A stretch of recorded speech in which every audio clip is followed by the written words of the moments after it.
Hello guys, welcome back to my channel, and in this video we're going to go over the card review for Charila. We're going to go over the usual points. I'm going to talk about how good this unit is, whether you should pull for her or not. We're going to go through a quick kit overview. We're going to talk about ignition weapons, investment, and team building. I would say we can get started with the first point. So how good is Charila? If you watch my tier list video, you know that I gave her S plus arrow up in the above 350 deficit and S plus in the below 350.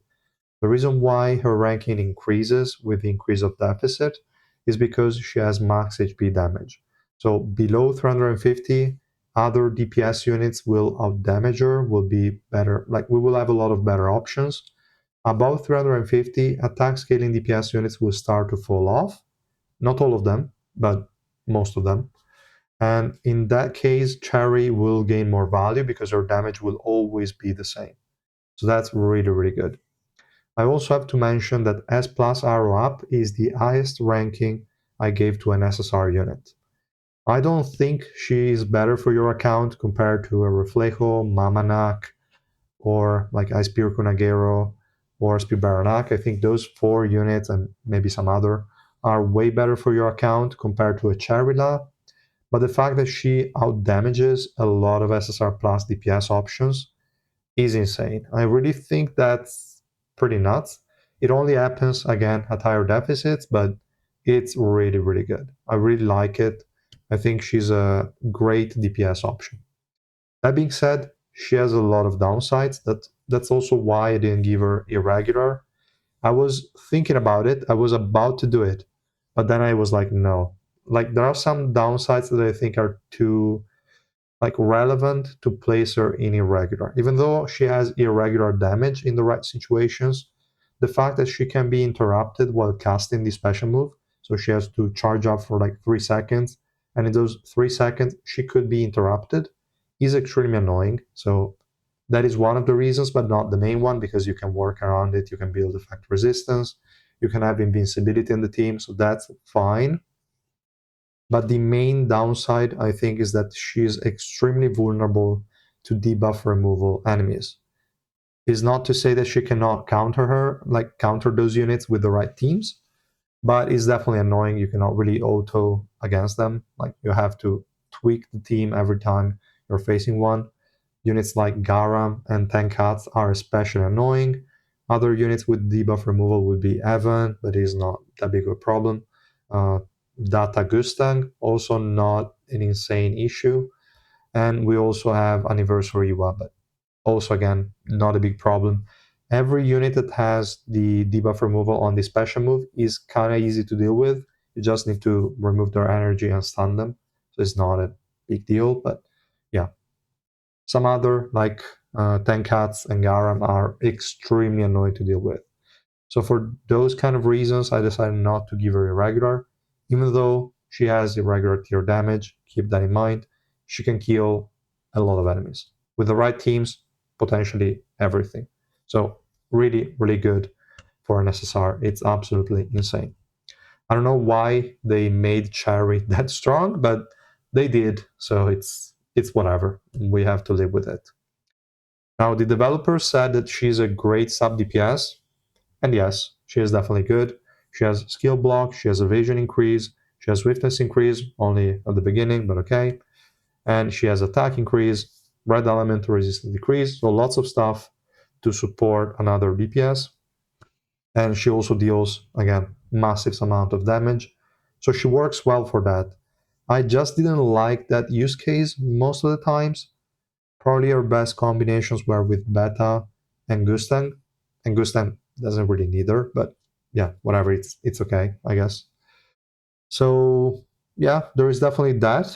I think most people that will pull for Cherry will do that because they need a like DPS unit. I wouldn't pull for Cherry as a sub DPS. She does that well, but it doesn't make a lot of sense to be using 400 plus normal summon tickets on a sub DPS. Normally, the DPS will have enough damage, you don't need a sub one. And her utility, although good, is like at times not enough to justify using a slot for her. Depends on like which kind of teams you're running, how your account is looking. But I would say in general, for the should you pull for her or not, I would say if you have the normal summon tickets and still save up enough for Ice Spear Kunagero or Spear Baranak in case you need them, or a potential XSR Plus for anniversary, if taking that into account, you have enough normal summon tickets for her and you are in need of a main DPS, then sure, go ahead and do it. If you would be pulling for her as a sub DPS and you don't have a lot of tickets, I'd rather not pull, if it makes sense. Like she's a great unit, but really tricky to play. Like as a main DPS, she's kind of overlapping with some other units, so you really have to see which DPS units you are running in your account and if the supports that she needs are going to overlap with those, in which case you probably don't want to go for her. But if you have those supports free, then you can definitely consider her. But again, I would only pull if you need a DPS unit. Otherwise, no, I'd rather skip and save the resources for Ice Spear Kunagero and Spear Baranak reruns. So yeah, that's enough, I would say, also for this point. So we can quickly go through the base kit. We're not going to read it, but I will just summarize what the skills do. For the passive, we have an AoE movement speed buff for 10 seconds, and red element allies are also going to get swiftness. And whenever she uses the special move, she's going to give the highest attack and herself an attack buff with a maximum of 5 stacks, whatever. Good overall, but it can be removed, so it's whatever. I think Revolution fixes that, but we're going to see that in a second.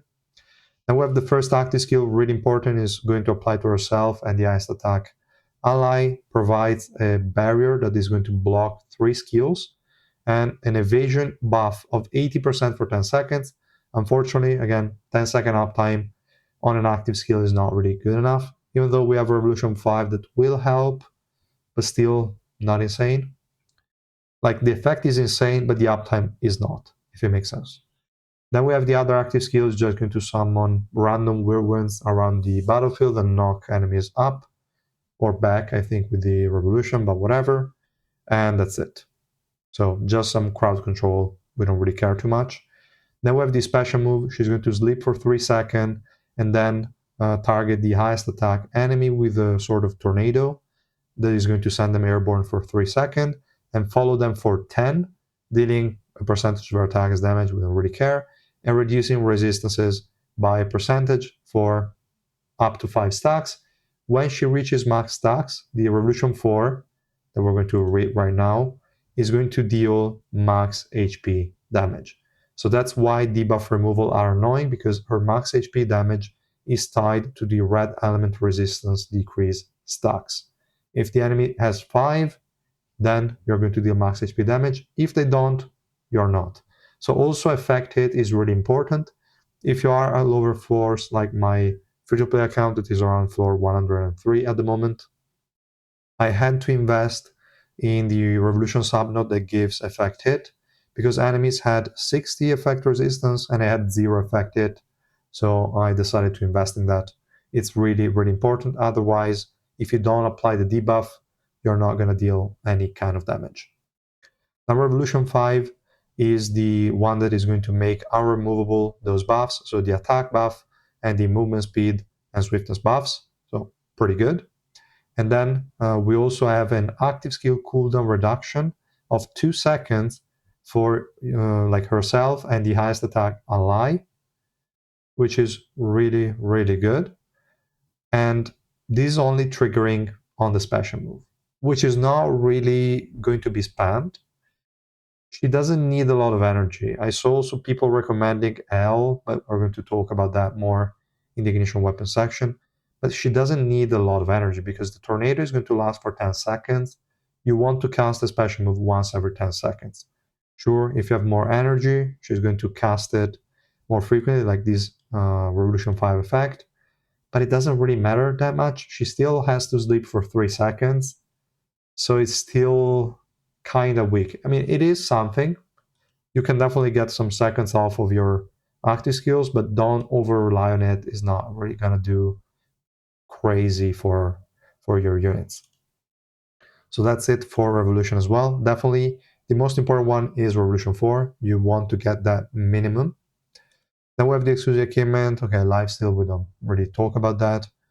We also have a movement speed decrease on enemies hit by the Whirlwind active skill, fine. And also the addition of the knockback that I mentioned before. Level 3, really important, 300 initial energy. That's quite good. And then for level 4, she's going to recover HP based on the damage dealt by the Shinsu Tornado. Kind of irrelevant if she gets one-shotted, as usual with all lifesteal effects, is more useful at lower deficits and less at higher deficits. And that's all for the kit overview. I still think I probably spent a few too many words on it, but okay. And then we can have a quick talk about the ignition weapons. I already mentioned L, but as I said, I don't think she needs a crazy amount of energy. She can definitely benefit from it. She can definitely proc the passive and the Revolution 5 a bit more frequently, but it is still not that important from my point of view. So I would say best in slot is Barry, just to protect from random one-shots. And an alternative would be Rafflesia, because I mentioned that she really suffers from crowd controls, and Rafflesia is going to block one every 8 seconds. Rafflesia is not going to be that good at higher deficits because most of the times the crowd controls also come with damage, and if you're hit, you're dead. So I don't really kind of like Rafflesia at higher deficits. We'll see how they're going to rework it. Maybe it's going to become best in slot. But if you are below 300, you can definitely run a Rafflesia. It would be a decent option for sure. I'm running Cell on mine because my deficit resistances are still working, and I didn't want to give her another barrier. I just went full Cell resistances, and in that case, the lifesteal is working fine. She can tank a little bit, not all the time, because there are still a lot of enemies that provide pierce or resistance decrease, so it's not like foolproof, but definitely tanky enough, I would say. And talking about Hell, again, you don't need all the energy that you generate. You might say, but L is giving attack speed. Why do you say it generates energy? Because every time an attack lands, you're going to get some energy out of it. So normally when you have L, you get a ton of energy. So that's one of the main selling points of L. And yeah, I don't I don't think energy is necessary here. It is nice, but not necessary. I'd rather have Barry for more protection. And before we go over and look at the team building tips, let's quickly go through the investment guide, so the different tiers of investment. For mandatory, just I had to go with Orange 4. I couldn't go lower than that because before then she's not really going to do much. Okay, she's going to buff a little bit with her kit, but it's nothing major, and she definitely needs Revolution. Orange 4 is the minimum so that she can act as a main DPS, and she's not that far off compared to a Rainbow 5 one, just minimally, so I already gave her S plus for both deficits. Here there are no arrows for the investment tiers, just because I didn't want to put them, but in this case she would just be S plus arrow down here and S plus without any arrows for this one. She's fine, but she will get improvements out of having more starting energy and Revolution 5 for sure. So that's definitely good. In terms of the rest, she doesn't really need plus 30 in exclusive achievements, so you can stop at plus 20 if you are really going for minimal investment. But I don't think that's the thing anymore. We get so many resources, you can plus 30 every single unit. For a port, she doesn't need accuracy because Revolution 4 guarantees the tornado hits to land, so you don't really need accuracy at all. So we stopped at level 4. And for gear, just the resistance one. That's about it. For ignition weapon, again, major focus on resistances. She doesn't need attack that much, so we didn't even level that up. And that's about it. If resistances are still working, again, go full resistance. Max HP scaling units do not benefit from crit, do not benefit from attack percent, obviously, do not benefit from pierce, nothing. they do that amount of damage. So you can just go resistances and you're fine. Here I also wrote a note, and I will write it on most units, I think, but I will also make an ignition weapon guide shortly. And I will say that whenever you are at a high deficit, so saying like 300 plus, and resistances will not work anymore, drop them. Like they make very little sense. And you can at that point run effect resistance is dot 4 or effect hit. I'd rather go effect resistance because of what I mentioned before. So the fact that she can be interrupted while casting the special move. And then for the substats, you can look for effect hit or effect resistance, accuracy, and evasion. That's kind of it. And yeah, enough for ignition weapons. In terms of revolution, she really only needs effect hit for the reason I mentioned before. You need to apply the red element resistance decrease debuff, or you're kind of done. And then you want some swiftness, and that's it. You don't need anything else. And yeah, as you can see, pretty cheap, just Revolution 4 and this minimal investment.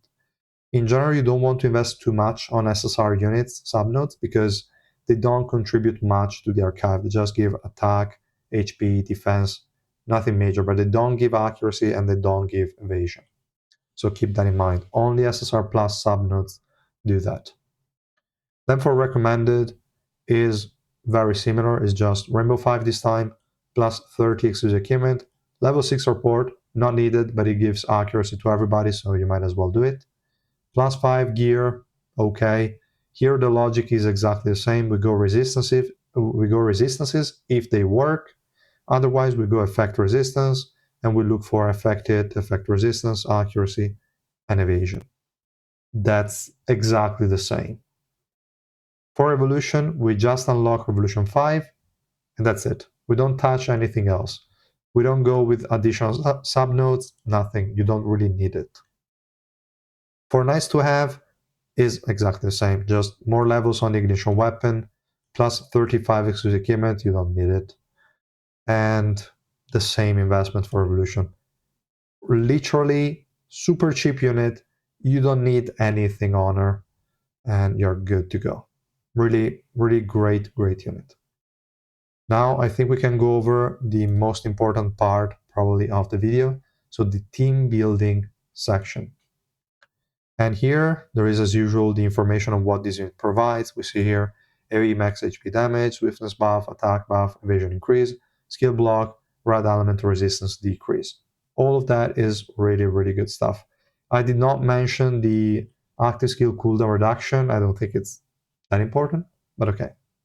And what she needs from the team is just grouping and survivability. I did not list energy because it doesn't really matter, as we said before. Enemies with debuff removal are the ones that you should try to avoid. She can still deal with them with the right teams, but I'd rather face somebody else, to be honest. And the enemies that this unit is good against is anyone, literally, as long as you can apply reliably the red element resistance decrease debuffs. That's it. For unit synergies, I didn't add too many. There would be more. I mean, potentially a lot of DPS units, especially all the red DPS units like Viol, Evankel. If we want also Jinsung, they all benefit from her. I didn't particularly enjoy playing those, but they do work, so it's fine. But yeah, what you need is grouping. That's your number one priority. Without it, she's going to feel a lot worse.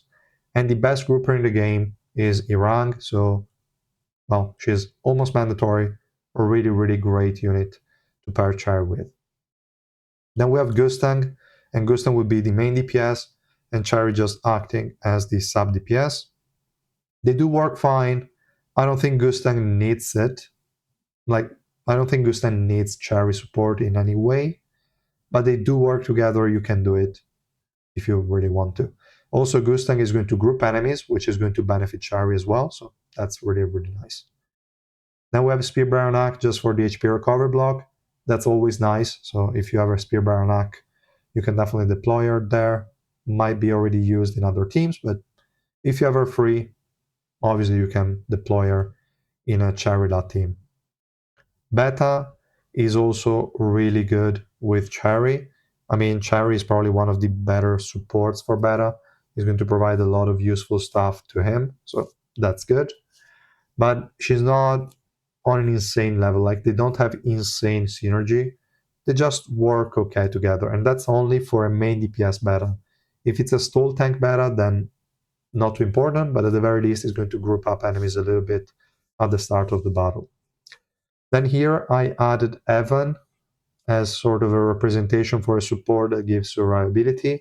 But as I wrote in the note, you can use anybody else, like Alfin will be fine, Anniversary Evo will be fine. If we want Elite Spy, Shia will also be fine. Anyone that can make her stay alive longer will be okay. So all of those are options. I just added Evan because he's the most, let's say, reliable, and at the same time doesn't give anything else other than survivability. So he's also the more like generic one out of the supports we have. And yeah, then I added some basic teams. We have the monocolor one. We have Spear Baranak with Beta, Shia, Charila, and for some reason I made a mistake and I added Data Gustang instead of the actual family head Gustang. I will fix that in a second. And in the meantime, also my model bugged out. But okay. So yeah, in this case, there is a Gustang DPS. Beta is your dupes. It's just there for the initial grouping and the stall tanking. Shia, she provides a little bit of energy, not much. And an attack buff.